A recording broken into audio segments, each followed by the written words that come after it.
Here's an overview of the 1010 app, which has gone viral recently, and I'll share some hidden tips and tricks to enhance your user experience.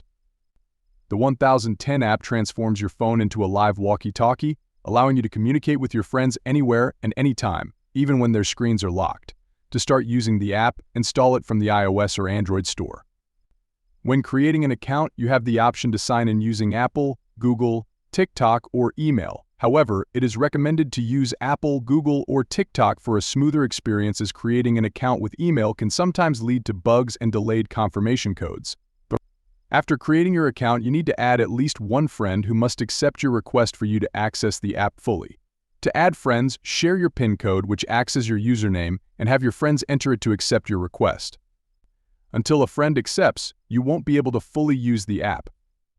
This process, though a bit cumbersome, ensures a secure and connected user base. Once inside the app, you will find a minimalistic and user-friendly design.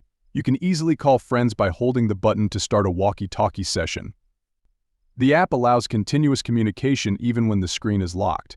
Additionally, you can mute friends temporarily or permanently to manage your notifications effectively.